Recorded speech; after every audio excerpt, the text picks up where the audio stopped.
Hello, and welcome to another episode of My Golden Life. I'm Lisa Neller, your host.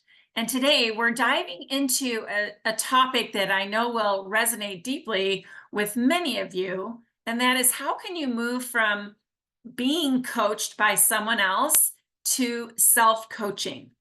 And why this shift can be a game changer in the second half of life. Coaching can be a powerful catalyst for change.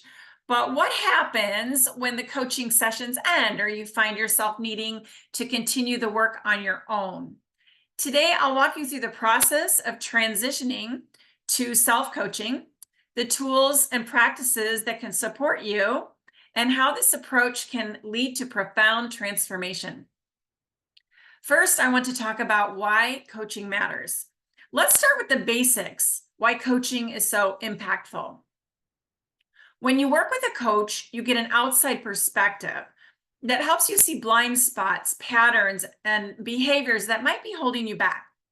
A coach provides accountability, guidance, and structure for your growth. If you've never been coached, then let me tell you what that might look like.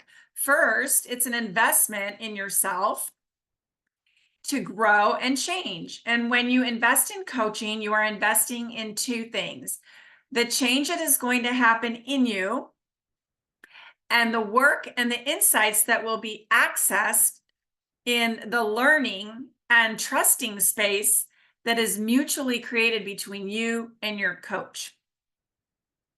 People looking for coaches are looking for change. So, what is it that you want? What is it you want that is different than what you have now? And do you need help getting there?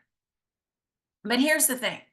While having a coach is invaluable, the real power lies in what you do in between sessions and after your coaching ends.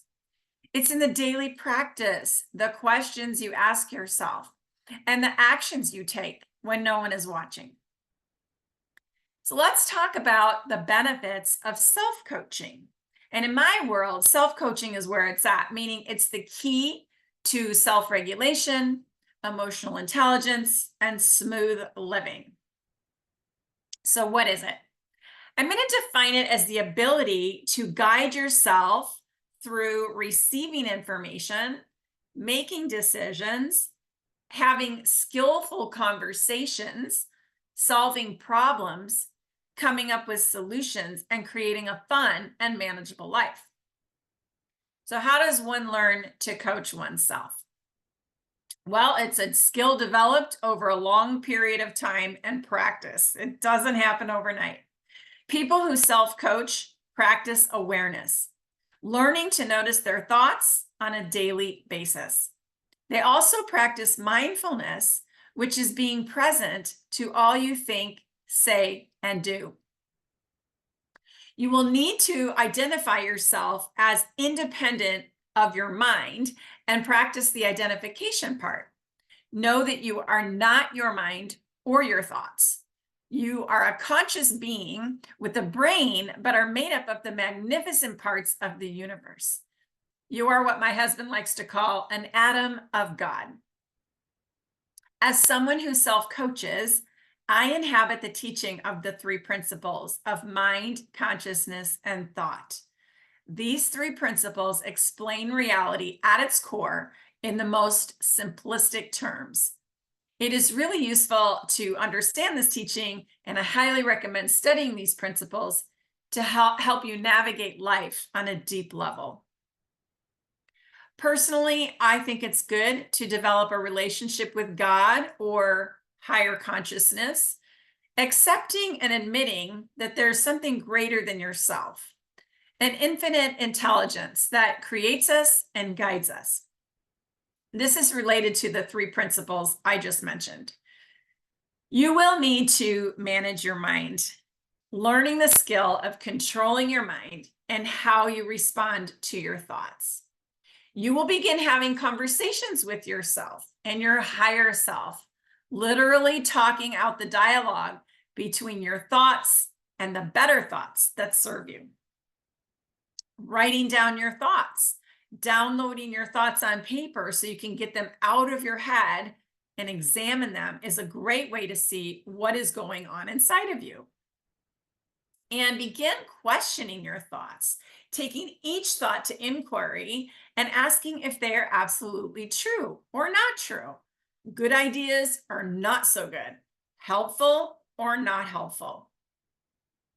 Deciding what thoughts you are going to give attention to, being decisive about which thoughts you will lean into and which thoughts you will discard. Choosing more helpful thoughts.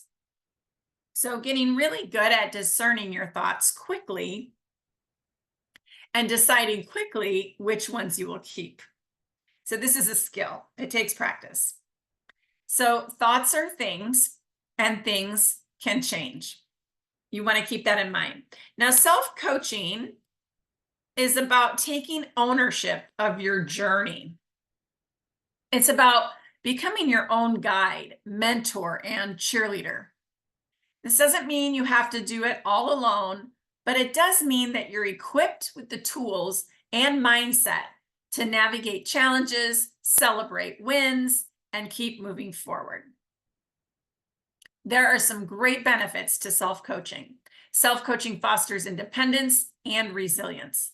It's empowering to know that you have what it takes to navigate life's ups and downs. Plus, self-coaching can be tailored to your unique needs, allowing you to evolve and adapt as you grow. Here are some practical tools for self-coaching.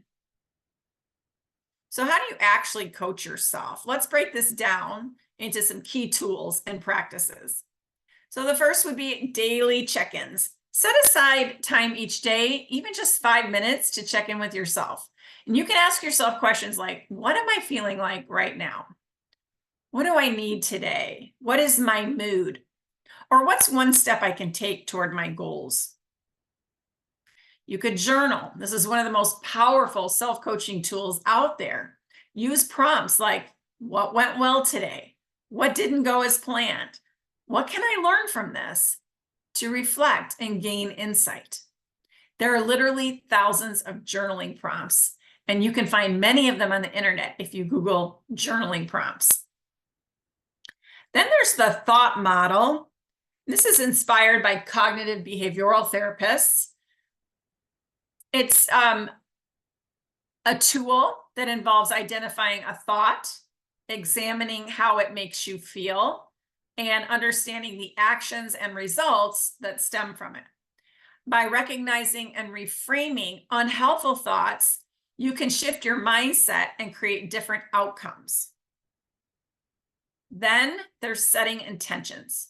You could start your day by setting a clear intention. Today is going to be a great day. This isn't about to-do lists, but about how you want to show up. Maybe your intention is to approach challenges with curiosity or to speak kindly to yourself. You might even say, today, I'm going to play at a level 10. Self-accountability. Create simple ways to keep yourself accountable, like tracking your progress, setting reminders, or celebrating small wins. Accountability doesn't always need to come from someone else. It can come from within. That's part of the self-coaching process. So I want to talk about transforming in the second half of life.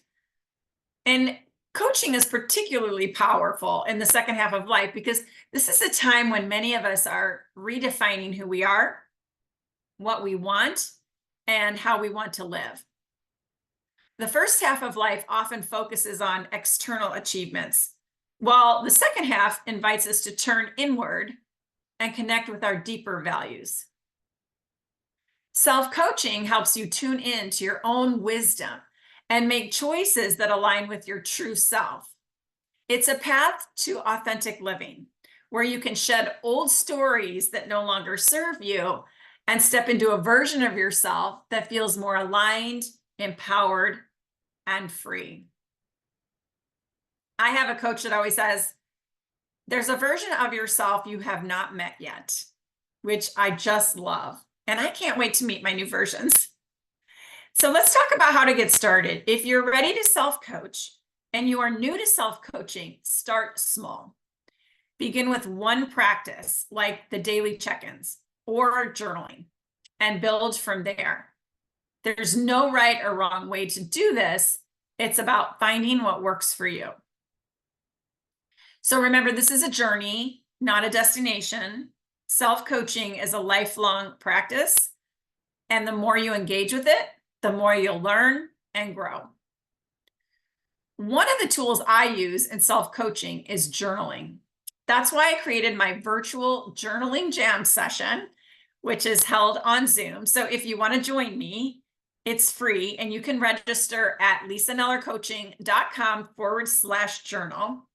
And the next one will be October 9th, 2024. So register now and save your spot.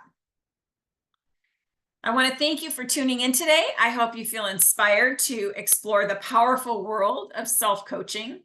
Remember, you have everything within you to guide your own transformation. If you enjoyed this episode, please subscribe, leave a review, and share it with someone who might benefit. And if you're looking for more resources or support, head over to lisanellercoaching.com/free stuff for all my free stuff. And follow me on social media for more tips on living your best life in the second half. Until next time, keep shining, keep growing, and keep living your best golden life.